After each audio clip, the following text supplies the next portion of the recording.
Looking back is a way to sharpen the focus on the things you want to change in your life. I think there's something about nostalgia that really puts a fine point on the here, now, and the future. In the life of a country, it's the same cycle. Incredibly fascinating stories, magical moments, and moments you wish they never happened. Yinka Akanbi is my name, and here is my good old days reminiscences. I was born in the ancient rocky city of Abeokuta. My father was a civil servant and later enlisted in the Nigerian police, in the mobile police arm, then known as Mopofo in Ele Ibadan. His job took him to several places in Nigeria during the Civil War and outside Nigeria, including Congo and Cameroon, on peacekeeping missions. I have lived in most cities in the western state like Ibadan, Abeokuta, Ijebu-Ode, Ijebu-Igbo, Shagamu, and Idiroko. We were those you would want to refer to as voyagers, always moving from one town to the other. Each of these towns created an impression in me with their peculiarities and distinct stories. I became aware of myself as a kid in my paternal grandfather's house at Inolinde in Ibadan. Ibadan then meant to me the popular Akogu and Egungun masquerades, especially Ololu, which I never saw but could imagine its power from the awe-inspiring tales about its spiritual invincibility. Abeokuta meant indoctrination into the music of Ebenezer Obey, King Sunny Ade, Prince Adekunle, Yusuf Olatunji, and Ayinla Omowura, who was then my most favorite of them all. Abeokuta, more than any other place, helped to a great extent in shaping my view of the world, as it was a multi-religion and deeply cultural terrain. There were Christians, Muslims, and different traditional religion practices, without anyone disturbing the other. Besides the different churches and mosques dotting the undulating terrain, there were Egungun, Igunoko, and Gerede masquerades.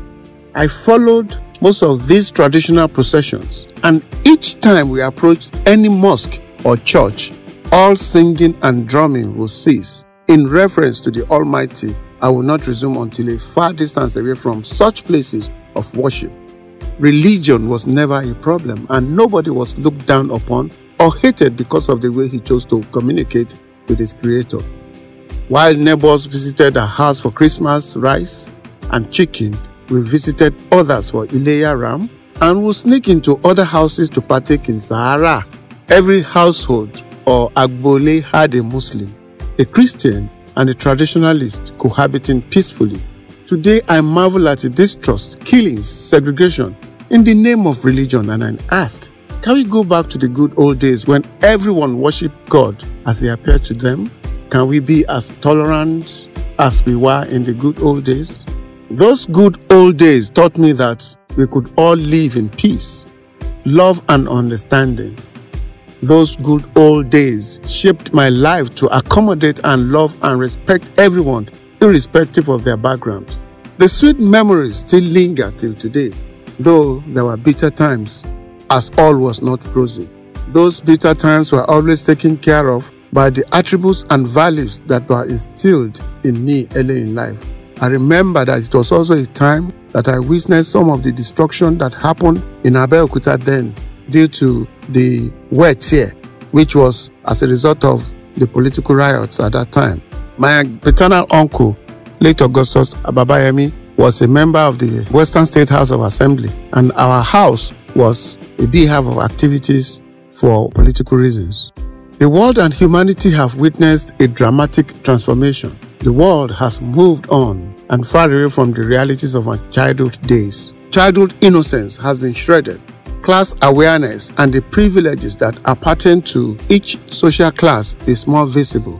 Young minds are being unconsciously sucked into a mindset that acknowledges material accomplishment to the detriment of growing into wholesome, contented souls.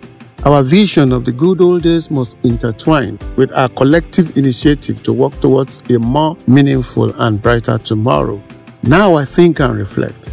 Can we bring back the glories of those good old days? Can we reenact those strong communal spirit of these days and eliminate those mutual suspicions? We can do it. It should be our collective wish to make conscious efforts to make the difference. It is scary thinking that our children will refer to this current era as good old days. Together, let's change the narrative. Our children desire and deserve a brighter future, not the good old days. Let's resolve to turn the tides. The spirit of the moment for all should be realign the past with the present in order to help shape the future of our children. They, our children, deserve a better and brighter future. The good old days belong to us. The good and better tomorrow belong to them. Let's work towards changing the narrative. I therefore join Sir Shimo Ribadejo in this patriotic effort towards ensuring a greater and assured tomorrow for our children. Thank you.